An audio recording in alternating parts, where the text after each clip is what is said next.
అదే RTV app వార్తల్ని క్షణాల్లో చదివే అవకాశం ఉంటుంది. ఒక న్యూస్ పేపర్, ఒక టెలివిజన్ ఛానల్ మీ చేతుల్లో ఎప్పుడూ ఉంటాయి.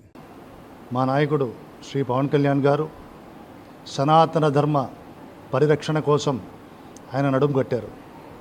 ఈ దుర్గతి ఎందుకు వచ్చిందంటే మన హిందువులందరికీ, సనాతన ధర్మాన్ని నమ్మే వాళ్ళందరికీ కూడా గత 5 సంవత్సరాలు 2019 నుంచి 24 వరకు ఆంధ్రప్రదేశ్ ప్రభుత్వం చేసిన దుశ్చర్యలు, అవినీతి పాలన, కమిషన్ల కక్కుర్తిపడి ధర్మాన్ని, న్యాయాన్ని తప్పి వాళ్ళు చేసిన పరిపాలనే దీనికి కారణం. అందుకు ముఖ్యంగా ఈ మధ్యకాలంలో ప్రజలందరి మనోభావాలు కూడా తీవ్రంగా దెబ్బతిన్నాయి. హిందూ ప్రజల మనోభావాలు, వారి భావోద్వేగాలు వాళ్ళు చాలా తీవ్రంగా మనస్తాపం చెంది ఉన్నారు. దీనికి కారణం తిరుమల తిరుపతి దేవస్థానం ఆధ్వర్యంలో అక్కడ అత్యంత పరమ పవిత్రమైనటువంటి శ్రీవారి ప్రసాదం లడ్డూని ఎంత గొప్పగా పవిత్రంగా భావిస్తారో ప్రపంచవ్యాప్తంగా అందరికీ తెలిసిన విషయమే.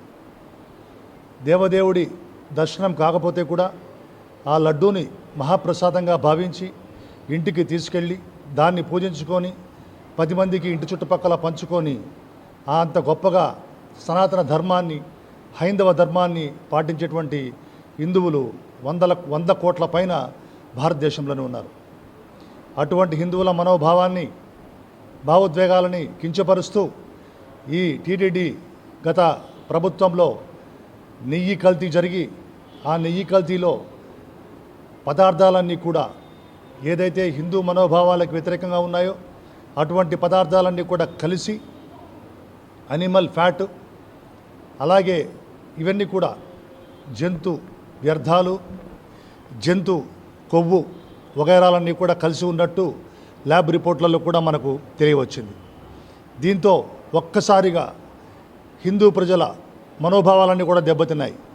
అందరూ కూడా విపరీతంగా బాధపడుతూ ఎంత ఘోర అపచారం జరిగింది, అపరాధం జరిగింది అని తీవ్రంగా మనస్తాపం చెందుతున్నారు. వీరందరి పక్షాన, అందరికంటే ముందుగా ఈ యొక్క అంశంలో తన యొక్క గొంతుకను వినిపిస్తూ ఈ యొక్క ప్రాయశ్చిత్తం జరగాలి. దీనికి ఈ సనాతన ధర్మాన్ని కాపాడుకోవాలంటే వైదికంగా ఆగమశాస్త్ర నియమాల ప్రకారం ప్రాయశ్చిత్తం జరగాలి. అలా జరగాలంటే ప్రాయశ్చిత దీక్ష నేను చేస్తానని ముందుకొచ్చినటువంటి వారు మా నాయకుడు శ్రీ పవన్ కళ్యాణ్ గారు. ఆయన నిన్న ప్రాయశ్చిత దీక్ష తీసుకోవడం జరిగింది. 11 రోజుల పాటు ఆయన ఈ దీక్షతో పాటు మనకేం తెలియజేస్తున్నారంటే, ఈ యొక్క ధర్మం కోసం, సనాతన ధర్మం కోసం నేనున్నాను, ప్రతి ఒక్కరూ కూడా ముందుకు రావాలి, నాకెందుకులే అని ఇంట్లో కూర్చుంటే కనుక 100 కోట్ల మంది ఉన్నా కూడా ఈ ధర్మం కోసం మాట్లాడేవాళ్ళు కానీ, పోరాడేవాళ్ళు కానీ లేకపోతే మనము మైనారిటీలుగా బతకాల్సిన పరిస్థితి ఈ దేశంలోనే ఏర్పడుతోంది. అందుకే అందరూ మేల్కొనాలి.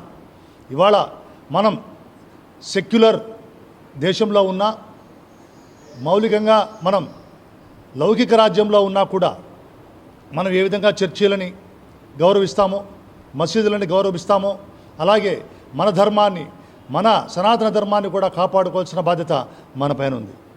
మన భారతదేశంలో ఎప్పుడు కూడా ఒక ధర్మం ఉంది మన దగ్గర. మన మతాన్ని మనం ప్రేమించుకుంటాం, ఇతర మతాలని మనం గౌరవిస్తాం. అది మన హిందూ ధర్మం, సనాతన ధర్మం యొక్క ముఖ్య లక్షణం. దీన్ని తరతరాలుగా, కొన్ని వేల సంవత్సరాలుగా వేదాలు, ఉపనిషత్తులు, పురాణాలు, మహాభారతం, రామాయణం ఉన్నప్పటి నుంచి కూడా మన భారతదేశంలో మన ప్రజలందరూ కూడా ఈ పాటిస్తున్నారు. మరిన్ని వీడియోస్ కోసం ఛానల్ ని సబ్స్క్రైబ్ చేయండి. లేటెస్ట్ అప్డేట్స్ కోసం వాట్సాప్ ఛానల్ ని ఫాలో చేయండి. అండ్ లింక్ డిస్క్రిప్షన్ లో ఉంది.